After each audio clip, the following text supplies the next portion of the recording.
Mula sa 702 DZAS, Agapay ng Sambayanan. Narito na ang programang mag-uugnay sa iyo tungo sa wastong kamalayan sa batas. Praktikal na talakayan ng mga alituntunin at balitaktakang may kaugnayan sa mga patakaran ng bayan. Kinilala sa Golden Dove Awards bilang Best Documentary Program. Ito ang Tabas ng Batas!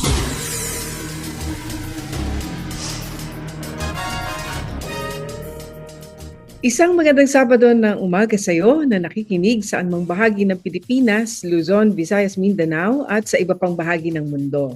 Malhay na aga sa inyo naming nakikinig din sa Bicol Region sa pamamagitan ng CARE 104.3 The Way FM. At din naman sa Zamboanga City na nakikinig via 1116 DXAS Radio Comunidad Buenos Dias. At magandang umaga rin sa ating mga kaagapay sa 1062 DXKI, your friendly voice sa Coronadal City. Gayon din sa ating mga listeners sa 1197 DXFE Davao. At sa mga narito naman sa Metro Manila na walang sawang nakatutok sa atin, happy listening po sa inyo. Kami ang inyong mga kakampi sa batas. Ako po si Attorney Chona Cruz Gonzalez. At ako pa rin po si Attorney Jeremiah Belhica at ito po ang inyong programang Tabas ng Batas dito po lamang sa 702 DZAS FEBC Radio TV.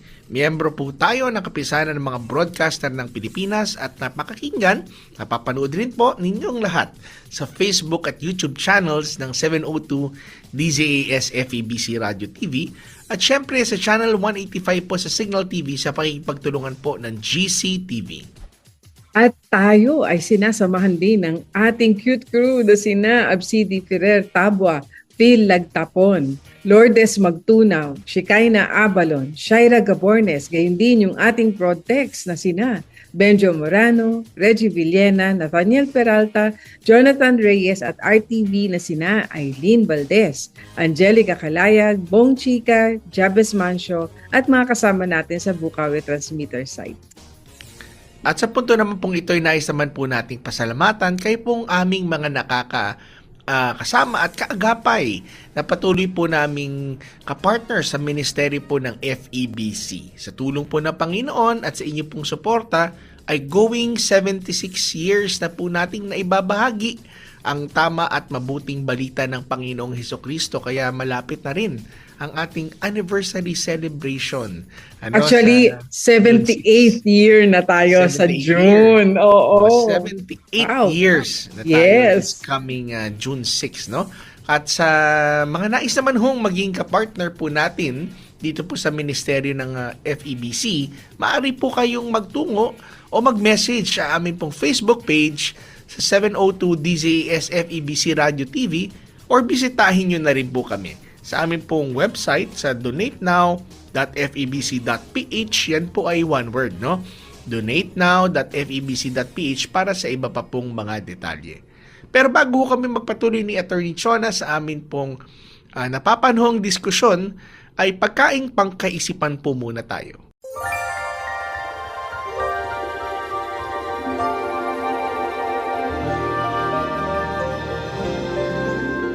Ito po ay hango sa Kawikaan chapter 11 verse 25. Ang sabi po, ang taong matulungin sasagana ang pamumuhay at ang marunong tumulong ay tiyak na tutulungan.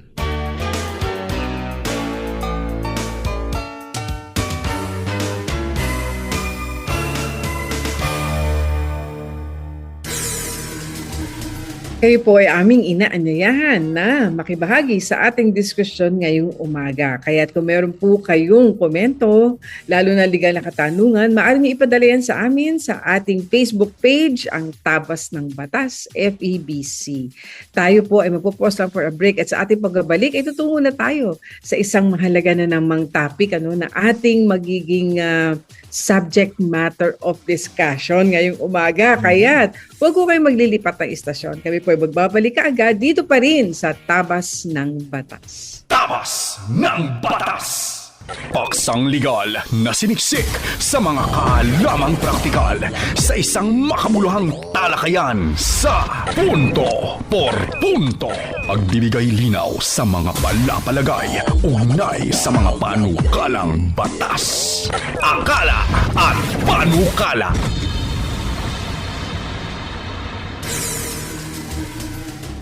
Okay, so tayo po'y nagbabalik muli sa ating pong programang Tabas ng Batas. Ako pa rin po si Attorney Jeremiah Belhica. At ako naman po si Atty. Chona Cruz Gonzalez. At sa ating point of discussion ngayong umaga, Attorney, napakahalaga nito, no? At Yes. mabuti na lamang at meron palang ganitong awareness na parang celebration of some sort, ano? At ito po ang Anti-Graft and Corruption Awareness Month. Ha? Meron palang ganyan. Oo, meron palang ganyan. Tsaka, ano? kailangan natin sa ating bayan yan. Yes, kaya nga po ang pagdedeklara ng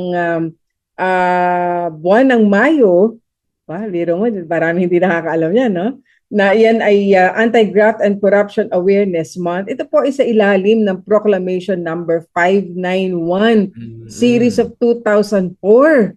Ang tagal na pala nito, no? Pero yung awareness parang medyo kulang pa yata, ano? Or may awareness na pero yung implementasyon ba ang kulang? Ayan. At hindi lang ito dito sa Pilipinas, ano, Attorney, na merong pagkilala doon sa kaseryosohan at bigat nitong problemang ito na kinakaharap ng mga lipunan. Hindi lang ito sa Pilipinas, talaga sa buong mundo ito, no? Dahil ang korupsyon hindi lamang naman ito pagnanakaw sa kaban ng bayan, pagbaluktot sa katotohanan, andun din yung pagkasira ng ating pundasyon ng mismong lipunan natin. At gusto natin tingnan yan sa araw na ito, no? At nabanggit na nga natin, buong mundo may International Anti-Corruption Day na pinagdiriwang tuwing December 9. So ito pa lang buwan lang ng Mayo, itong Anti-Graft and Corruption Awareness Month ay dito sa Pilipinas, no? By virtue of Proclamation number 591 nga, ano, Series of 2004. Pero sa darating na December 9 ay magkakaroon ng pandaigdigan na paggunita ng International Anti-Corruption Day. At ito ay buong mundo na to, no? At ito ay pagkilala na ang korupsyon ay sumisira sa demokrasya, sa hustisya, kaunlaran at lalo't higit sa tiwala ng taong bayan. At Attorney, maganda lang na i-note natin, itong taon na to 2026, ang partisipasyon ng kabataan ang isa sa mga tema, no, ng pagdiriwang ng International Anti-Corruption Day. O kaya mga kabataan, ayan, ay pinapanawagan ang ating aktibong pakikilahok, ano, dito sa paggunita sa buwan na ito sa Pilipinas ng ating Anti-Graft and Corruption Awareness Month at sa December 9 naman ang International Anti-Corruption Day. Dahil talagang, Attorney, ang sinasabi nga natin ang susunod na henerasyon ang kinakailangan ding magkaroon ng partisipasyon dito para sa kanilang magiging pamumuhay naman, ano, sa darating na panahon. Dapat umpisahan na ngayon. Ngayon pa lang. Hindi lang awareness, kundi talagang aktibong pakikilahok para malabanan ang korupsyon. At dito sa ating pagtatalakay ngayon, palalawakin natin ang ating usapan. Kasi ang korupsyon di naman tungkol lamang doon sa public funds, mali-maleta raw, ano, Attorney, na napunta sa kamay ng iilan, ano, na hindi naman nararapap. Ito daw yung mga ninakaw na pera mula sa kaban ng bayan. Pero ito ay tungkol din, ano, doon sa pagbaluktot nga ng katotohanan, pagkasira ng ating moralidad, at naku, itong may nakamabigat pag-atake sa pundasyon ng lipunan. Kaya nga, Attorney, simulan na natin. Ano ba talaga ang corruption? Well, karaniwan na pag sinasabi natin, Attorney, talaga na corruption, ang naiisip natin, yung corruption pagnanakaw yan, pera yan, no? So, lahat na may kinalaman sa pera ng gobyerno dapat pinag-iingatan dahil kaban ng bayan yan. Subalit, mas malalim naman ang pagkakaintindi natin. At dapat intindihin natin in terms of corruption sa ating lipunan. Dahil ang korupsyon, ito yung anumang pagbaluktot, pag-abuso, o pagkasira ng isang bagay mula sa tamang layunin na to at tamang disenyo. No? Binabaluktot, minamali, at nilalayo tayo dun sa tunay at tama. So, corruption pa rin yan. Ano? So, yung unang corruption na atin na nakasanayan na, no? Yung mga tinatawag na institutional or legal corruption. Yung mga corruption na kino-consider ng batas na Mm-mm. legal, 'di ba? Halimbawa, Yes. yung pagsusuhol or bribery, no? Bribery Mm. na tinatawag yung ikaw ay tumatanggap ng suhol. Actually, ang bribery ho, ito yung pagtanggap ng suhol, no? Yung pag-offer ng suhol, ito po yung tinatawag na corruption of public official, no? Kasi ikaw Yes. ay nag-o-offer naman. O ano pa? Pagkuha ng kickback, 'di Mm. ba? Na ikaw ay nag-sponsor ng proyekto, pero actually may contractor ka na nagbibigay sa iyo para dun sa proyekto na minsan nagiging defective kasi nga na yung may mga gastos na napupunta hindi naman dun sa proyekto, pero yung kinikita ay napupunta doon sa politician or kaya doon sa isang bureaucrat na hindi Yes. naman dapat, no? Kasi kita na yun dapat noong tinatawag na contractor o nagbibigay ng serbisyo sa taong bayan, no? Mhm. Kaya pag pumatong pa ang taong gobyerno, lalong lumalaki yung gastusin at napupunta lamang sa personal, no? At Yes. ito rin yung mga issue na alam natin ngayon sa mga flood control issues natin, ano? Diyan na pumasok yung mga ghost projects na katakot-dakot at hanggang ngayon ay mainit na pinag-uusapan at tinutukoy ano na Oo. ba ang mangyayari. And ito yung isa sa mga issue na alam din natin na may connection sa korupsyon, ha? Ito yung red tape. Yan, nako. Malapit Oh, sa coming sa puso. coming from the first Oo. Director General of ARTA, Anti-Red Tape Authority. At attorney, ano ba masasabi mo riyan? Opo. Attorney Chona, yung red tape kasi ito yung pagdagdag ng mga hindi naman kinakailangan proseso, hindi kinakailangan na requirements, and at ang salitang red tape, magkaiba siya talaga sa corruption, pero magkapatid yan, ha, kasi kapag madaming red tape, maraming pagkakataon na corruption, at pag may corruption, nagkakaroon din ng insentibo ang red tape kasi nanggaling yung ibig sabihin ng red tape na yan doon sa during the medieval period na kung saan ang mga utos ng hari ay itinatali nila yung kumbaga para mga executive orders ng hari, itinatali nila sa isang red ribbon o red tape. So, kinakailangan bago mo mabasa yung nilalaman nung mismong regulation o mismong polisiya, kailangan mag-undergo ka muna doon sa red ribbon. So, it's what you go through, you need to go through before you go to the real and necessary parts. Yan talaga ibig sabihin yan. So, yung red tape na yan yung mga nagiging killer ng maraming mga industriya sa atin.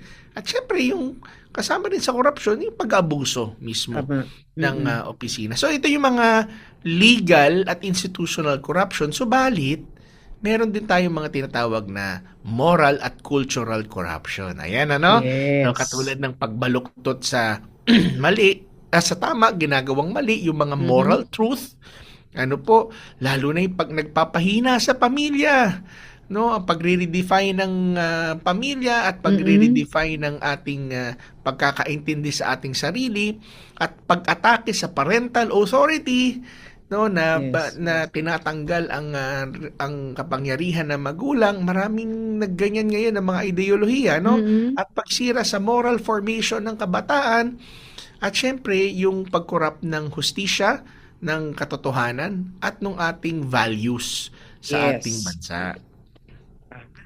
Kaya napakahalaga, no, na yan ay binigyan ng pansin natin, ano, na hindi lamang pagtuon doon sa tinatawag na corruption na involving money, kung hindi binigyan daan din natin ang pagtatalakay naman ng moral and cultural corruption, attorney, no? Kasi um, para malaman natin na hindi lamang ito patungkol, minsan nga sabi nga nila, parang consequence na lang yung patungkol doon sa pera. It is more of our moral state no, natin. Kaya bigyan pansin din naman natin ngayon, ano naman ang mga constitutional basis for or against corruption. So, number 1 na dyan ang Article 11, Section 1. Public office is a public trust. Naku, madalas natin itong nadidinig. Ang pwesto raw sa gobyerno, hindi pag-aari noong opisyal. Ito ay pinagkakatiwala lamang ng bayan. Kasi, o ng taong bayan. Kasi sino ba ang mayroong kapangyarihan talaga? Hindi ba yung taong bayan? Di ba? All sovereignty dito sa bansang ito emanates from the people na nag-e-elect ng ating mga official. Of course, delegated authority yun, attorney, no? Dahil ang talagang sovereign is Almighty God. Nasa preamble natin yan, no? At tayo, bilang mga Pilipino, mga mamamayan, ay may delegated authority from our sovereign God. Kaya nga, bagamat binanggit na the sovereign Filipino people, imploring the aid yan, of Almighty God. So, ito po kasing provision na ito sa Constitution, Article 11, Section 1, merong mandato ang lahat ng public official na maging accountable, no, sa tao, serving with supreme integrity. Naku, attorney, no, mabibigat na salita ko. Loyalty and efficiency. Loyalty sa taong bayan, ha? Hindi loyalty sa sarili, sa partido, di ba? Kundi loyalty sa taong bayan. It requires acting with patriotism and justice while living modestly. Amen. Yan. So, yan po ang pakahulugan yan. So, ang ibig po sabihin, pag sinabi natin accountability, officials are stewards of taxpayers' money, not owners. Ito po yung lagi nating nababanggit, dahil konstitusyon na nagsasabi niyan. Tagapangasiwa lamang at hindi nagmamay-ari ng pera ng bayan. Katiwala, no? Katiwala. Alam mo, ganda-ganda nung na yan, no? Ng stewardship, ng kahulugan talaga niyan. So, stewards, katiwala, at hindi nagmamay-ari. Code of Conduct, Republic Act 6713, nagre-require po sa mga officials of government to prioritize public interest over personal interest. Ayan, attorney, no? So, ayan nga, bayan muna bago sarili, di ba? Enforcement, ayan, yung graft and corruption, pag po may mga violations, mga batas na ito can lead to impeachment or removal from office. Kaya nga po may mga impeachable offenses, impeachable officers na merong basis na mga impeachable grounds, and may legal prosecution. Nakikita natin sa mga balita yan ngayon. At ang scope, it covers all public servants and officers aiming to protect people's faith in government. So, ang ibig po sabihin, public positions exist to serve public good. Ayan. And those holding them must act as faithful agents of the people, not for personal gain. So kaya po pinagkatiwala ng taong bayan ang posisyon na yan ay para po naman paglingkuran natin yung naghalal sa atin, hindi ating mga sarili. So may duty bawat isa to fight corruption. Article 2, Section 27, state shall maintain honesty and integrity and public service and take positive and effective measures against graft and corruption. So, mandato ng Estado yan.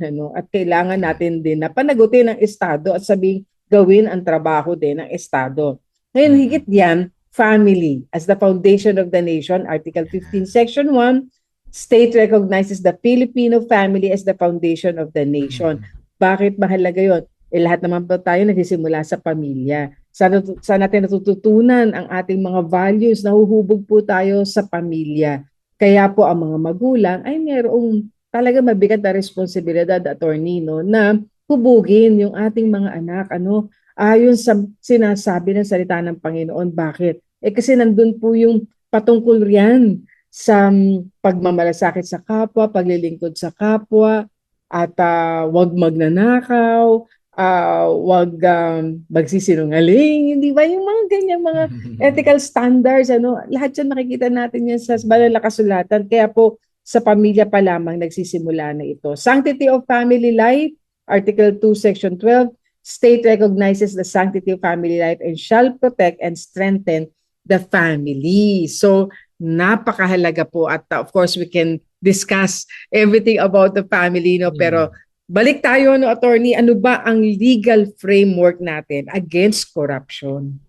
Well, nabanggit natin lagi yan, ano? Kahit saan tayo pumuntang usapin ng korupsyon dito sa ating bayan, lalo na ang pagpa-file ng mga kaso. Ito yung Republic Act 3019, no? 3019. Tandaan niyo po 'yan dahil sa mga usapin pampubliko, yan po yung batas na naglalayong pigilan o maparusahan po ang mga iba't ibang mga action ng corruption. So, ang Yes. example po na pinarurusahan ng batas na ito is yung bribery, no? Yung panunuhol o pagtanggap ng suhol, manifestly disadvantageous na kontrata na talagang laban na laban sa interes ng taong bayan pero Yes. ipinasok pa din, no?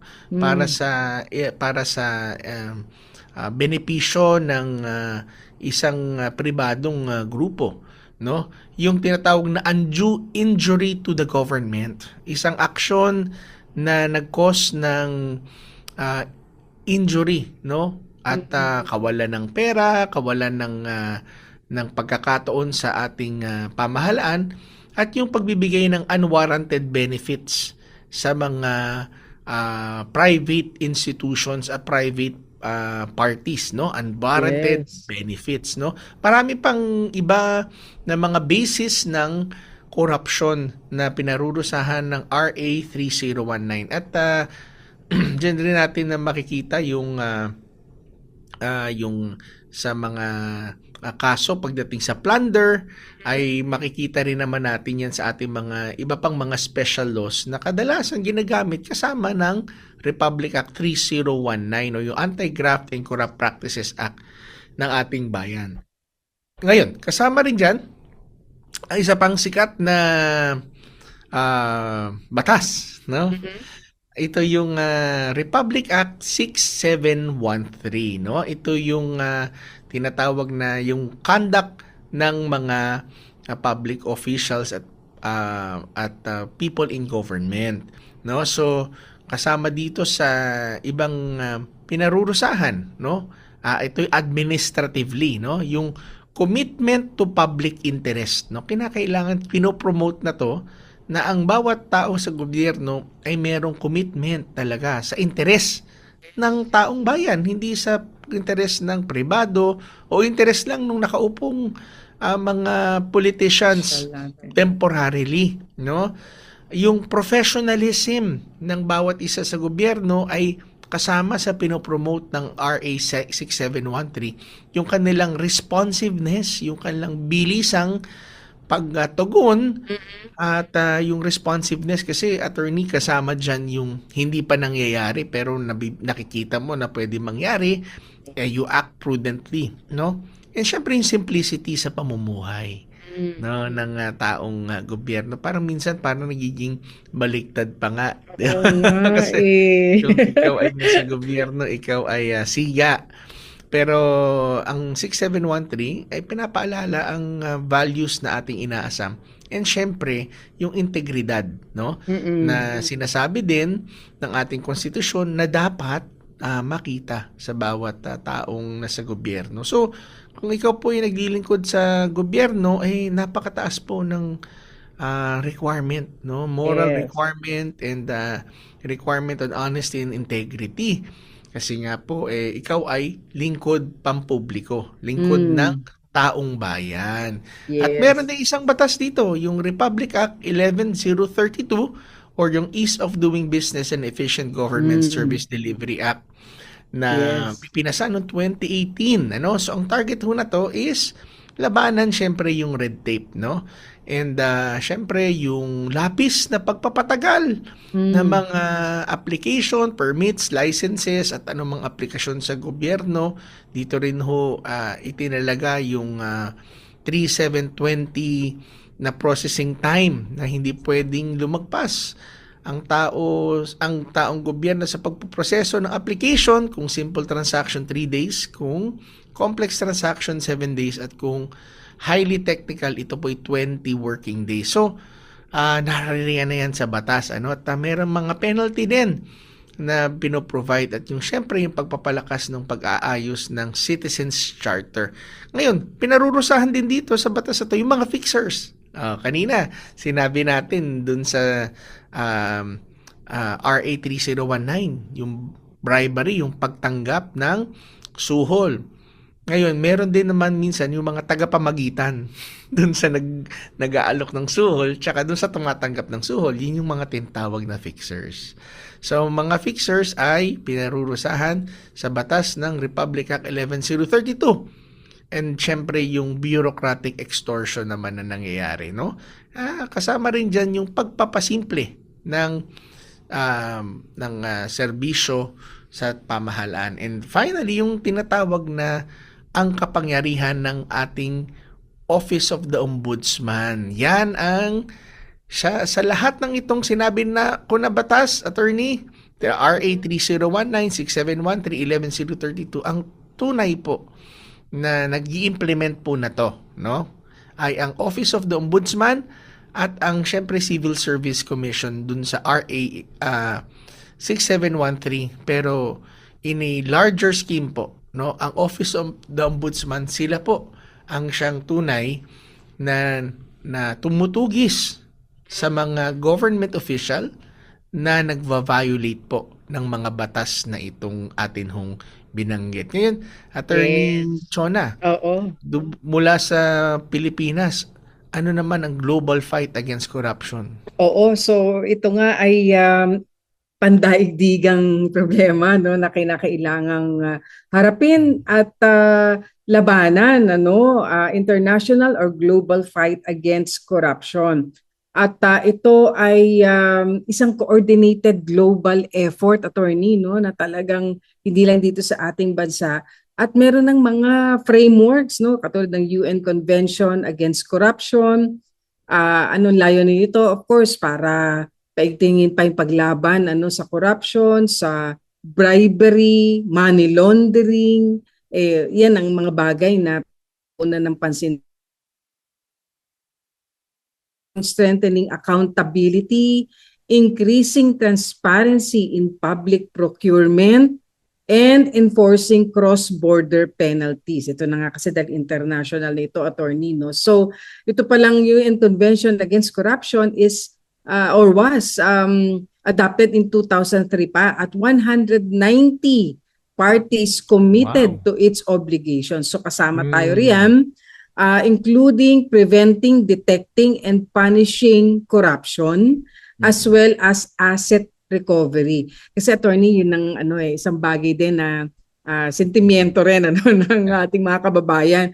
May makakasuhan ba dyan? At higit sa lahat, may maibabalik ba sa kaba ng bayan matapos na makasuhan? Kasi pag sinabi nating mapanagot, di talagang pagbabayaran naman nila yung krimen na kanilang ginawa. At maibabalik ba yung atin namang mga pera na nanakaw, no? So yan ang isa sa pinagtutuunan din ng pansin internationally. Meron ding anti-bribery convention. This requires signatories to criminalize the bribing of even foreign public officials in international business transaction, mga ganyan, attorney, no? Meron din Transparency International. Global coalition ito ng mga NGOs that works with governments and businesses to fight corruption through advocacy, research, and katulad ng Corruption Perception Index. Yeah. 'Di ba? Taon-taon merong ganyan. CPI. Ano ba sa mga bansa ang pinaka-corrupt, based sa perception ng international community. Yes, so merong ganyang listahan, at bakit po mahalagang binibigyan din ng pansin yan? Kasi syempre, imagine kung ikay masasama dyan sa pinaka-corrupt na bansa, syempre madidiscourage ang mga foreign investors in coming in.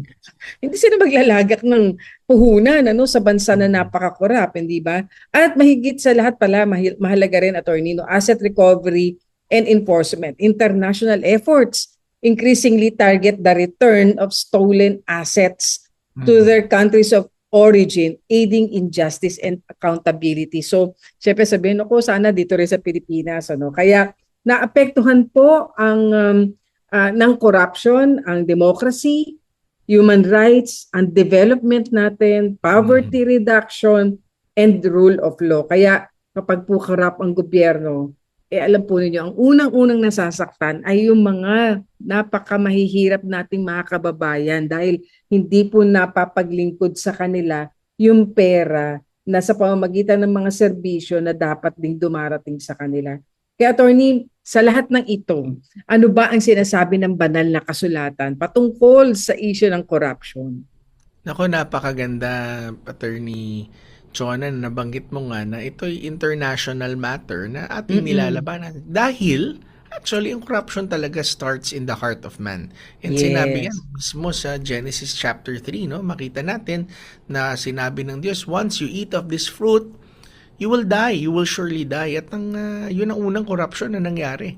No, ang nakurap ang namatay ang spirito ng tao at dahil sa pagpasok ng kasalanan, and from then on nakurap ang soul ng tao, no, from the spiritual death, ang soul, ang mind, emotions at ang will pumasok siya, nagkaroon ng distortion.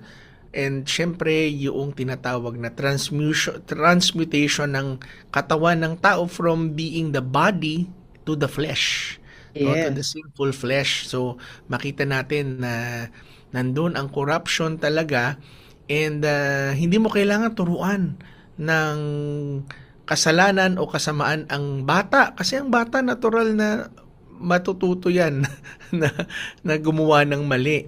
Kaya ang tinuturo nga natin is yung tama. Kasi nga, sinful nature, kahit anong mahal natin sa ating mga anak, yan po ay merong tinatawag na fallen nature.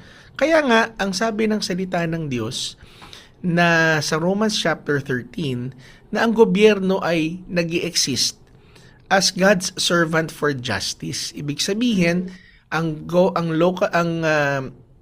civil government ang siyang nagiging bantay ng taong bayan laban sa inhustisya at ang sinful manifestation ng katawan at ng sinful na tao. Kaya nga hindi natin aasahan sa isang biblical perspective na ang tao ay gumagawa ng mabuti, kasi kung wala naman talaga ang Panginoon sa kanilang buhay. So dahil dyan, kinakailangan ng civil government. So kapag ginamit ang kapangyarihan sa pansarili at nilapastangan ang layunin, nilalapastangan ang layunin ng pamahalaan, ay kinakailangan mag-take action ng civil government against corruption. No? Hindi pwedeng tutulog-tulog dahil ang sinful nature ay naririyan yan. Ano po? Lalo na kung ikaw ay overtaken yan dahil wala pa sa'yo ang spirito ng Diyos, dahil hindi ka pa tumatanggap sa Kanya, no? Bilang tagapagligtas, no? So, kasama rin dyan makikita natin ang explanation ng salita ng Diyos patungkol naman sa bribery. No, sinabi yan ng Exodus chapter 23 verse 8. Ang linaw, no? Do not accept a bribe. Huwag kang tumanggap ng suhol, no? Dahil ang pagtanggap ng suhol para gawin ang iyong trabaho o para lumingon at tumingin sa ibang lugar para magawa ng tao ang mali. Naku, this is abominable before God. Ano po? At syempre, ang prinsipyo ng Proverbs 29 verse 4. Ang sinabi po, that corruption tears down a nation. By justice, a king gives a country stability, but one who is greedy for bribes tears it down. Grabe. Ano? And hindi lang corruption sa bayan, pero pati laban sa ating mga kapitbahay. No, applied broadly sa Malakay chapter 3 verse 8, every stolen public fund is actually an opportunity from the people that is also being stolen. 'Di ba? Yung kinukuha at ginagastos para sa sarili or misappropriate ng isang public official ay tinatanggal niya doon sa productive sana na mga paggagamitan o yung mga opportunities cost. So ang moral corruption, nagsisimula talaga ito kapag ang spiritual at moral aspects ng tao ay naliligaw at nawawala. Ito'y malinaw sa Isaiah chapter 5 verse 20, no? Sinabi, "Woe to those who call evil good and good evil." At itong verse na to ay nakadirekta, Attorney Chona, sa mga public officials, yung verse na yan, ano? At napakagandang basahin, Isaiah chapter 5. And then sinabi rin ng Psalms chapter 11, ito isa sa favorite verses ko, "When the foundations are destroyed, where will the righteous go?"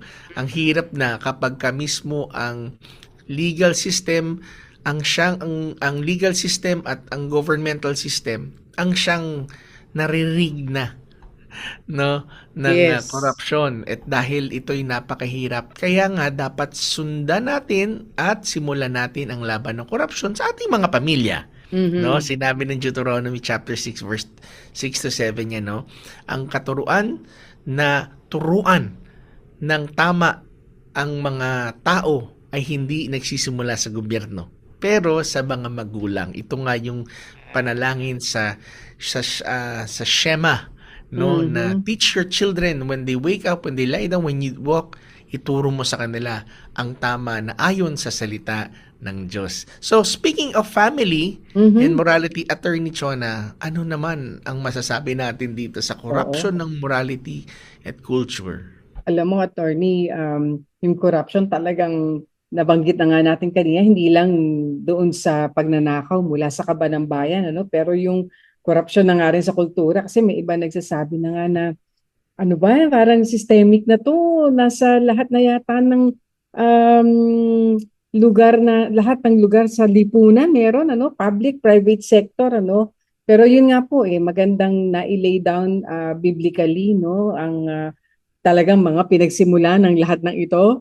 Kaya po maging maingat tayo, no, kapag binabaluktot ang katotohanan, maging mapanuri tayo kasi marami rin ngayong fake news, etc. So maging mapanuri tayo at talagang marami pong attempts, ano, para pahinain ang pamilya, maging mapagbantay at mapagmatyag po tayo at umaksyon tayo kapag kinukuha na, no, mula sa magulang ang pangunahing papel sa paghubog ng kanilang mga anak, ano. Huwag nating hayaan na alisin sa atin, agawin nga sa atin ang karapatan na yan na hubugin yung mga anak natin ayon sa ating religious conviction. At mahirap na, no, Attorney, kapag winawasak din ang pinaka-moral foundation ng lipunan. Kaya nga po, napansin nyo ba, na ibinabalik ko talaga ang values education sa eskwelahan. May mga batas tayo, may constitution tayo na nagsasabi na kailangan na tulungan natin ang ating mga kabataan, i-promote natin ang hindi lamang physical, social, kundi higit sa lahat, moral and spiritual well-being nila. Ano, nandun din yan sa batas patungkol sa youth in nation building, nandun din yan sa GMRC law, no?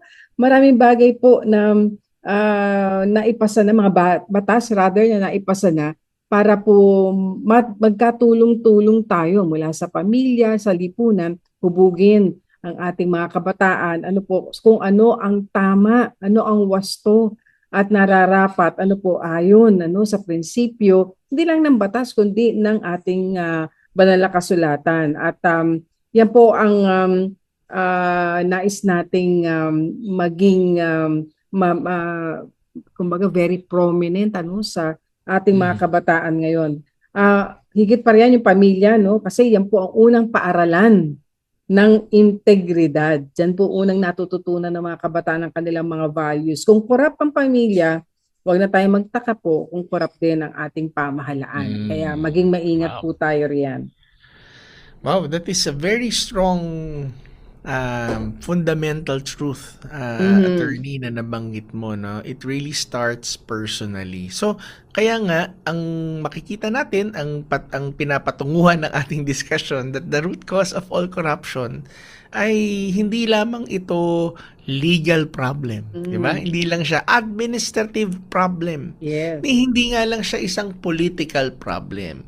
Dahil ito'y nagsisimula sa puso at karakter. In fact, this is first a spiritual problem, It no, is. na nangyayari sa atin. Kaya nga, kinakailangan talaga na patuloy nating patatagin at malakasin, no, ang ating karakter at moralidad at syempre ang pangangaral ng salita ng Diyos. That is not to say na hindi natin i-implement ng malakas ang ating tinatawag na mga legal systems. No? Kumbaga, sa isang tumatagas na barko, tumatagas na may butas na tinatawag, syempre, ang gagawin mo na agad ang mga initial at immediate remedy mo, no, para tanggalin ang tubig.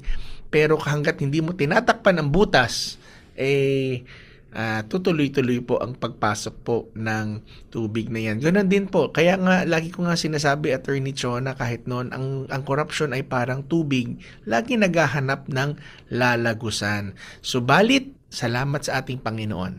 Siya po ang siyang nagbibigay sa atin ng tamang solusyon at pag-asa sa pagbabago ng buhay sa pamagitan ng krus ng ating Panginoong Hesus at kanyang muling pagkabuhay.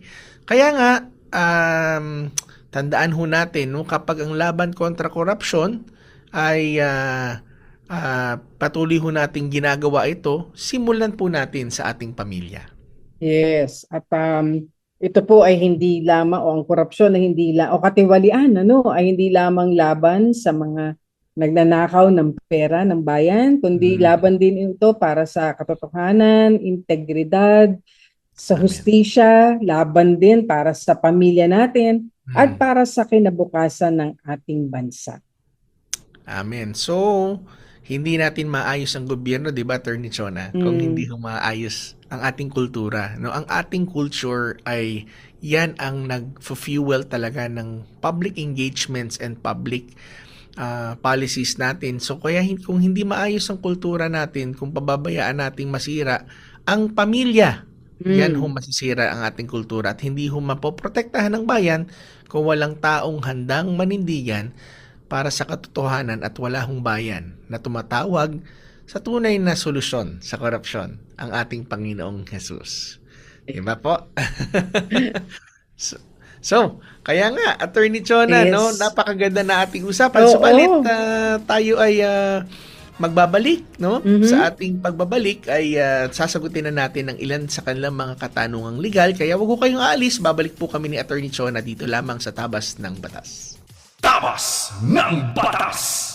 Mga kasong bibigyang pansin at mga katanungang sasagutin, yan ang tututukan at gagabayan ng Payo de Asunto!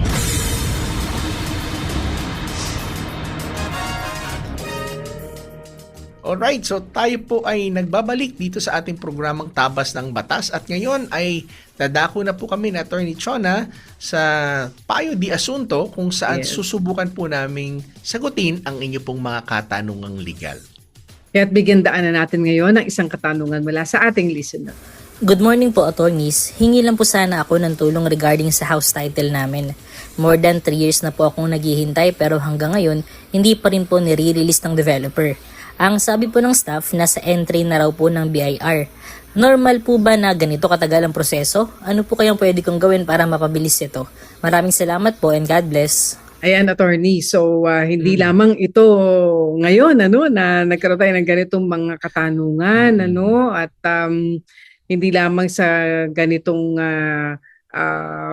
pangangailangan na makita na naman nila, yung titulo ng kanilang bahay na binili, Pero, yun nga, isang bagay po dito, wag tayong mag-rely lang doon sa sinasabi ng staff, na, o nasa entry ng BIR. So, hindi namin din maintindihan kung ano ibig sabihin noon, Pero parang isa lang yung malinaw, parang nasa proseso pa. Pero hindi namin malaman, nasa ang bahagi na ba ng proseso yung sinasabi, na kung saan ay mare-release na nga yung title in your name. Ano? Kaya mainam po talaga na sumulat po. Ano gawin niyo in writing para po makatugon din sila sa inyo in writing at malinaw anong bahagi na ba ng proseso, nasaan yung developer, at malaman ninyo gaano pa kaya katagal ang inyong hihintayin bago ma-release yung title na yan. Ano?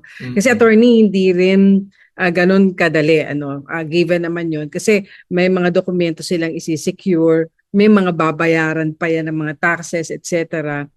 Pero maganda at dapat lamang na yung mga developers i-update yung mga bumili sa kanila, no, ng nasaan na ba ang proseso ng kanilang pagpapatitulo ng property at hanggang kailan, no, maaari at least estimated time, ano, para makampante naman yung mga buyers kung hanggang kailan sila maghihintay para makuha yung kanilang mga titulo. Tama, attorney. And sinabi na BIR kasi kapag ganyan, maaari iniintay kasi yung Certificate of Authorizing Registration from the BIR na kailangan naman para dalhin sa Register of Deeds. At yan naman ay doon po prosesohin. Pero tama nga, no? Katulad na sinabi ni Attorney Jonah, sulatan nyo po at hingin ninyo siguro yung mga katunayan, no? Kahit mga photocopies, katunayan na sila po ay nag-file na. Kasi kung matagal masyado, maaari na rin magtungo sa DHSUD, no? Department of Human Settlements and Urban Development, para tapikin ng konti at palalahanan ang developer po, no? Ayon po sa PD 957. Ayan. So pakinggan natin ang isa pang katanungan mula sa ating listener. Hello po, last April 8, nagsend ng email sa amin ng HR na hanggang May 29 kami pwede magpasa ng deliverables. Tapos nagkaroon ng corrigendum noong April 13 emphasizing designing pictures. April 28, admin branch informed us na hanggang April 30 lang kami as per the HR daw. Now, nag-email kami for further clarification. Tapos April 29 lang nagbigay ng email ng addendum ang HR na hanggang April 30 na lamang kami. Be referring daw sa contract na 10 months commencing from July 1, 2025 hanggang April 30, 2026. However, ang nakalagay sa contract is mula October 1, 2025 end of school year. In reference to official calendar, May 22 ang end of school year. Hinihingan namin ng proof sa basis nila tapos wala namang maibigay lagi. Ang sabi lang nila is nasa contract pero wala naman.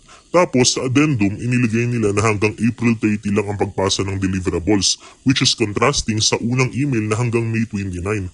Tapos hinold ang sahod namin dahil doon at hanggang ngayon di pa kami pinapasahod kahit na napasa na namin lahat.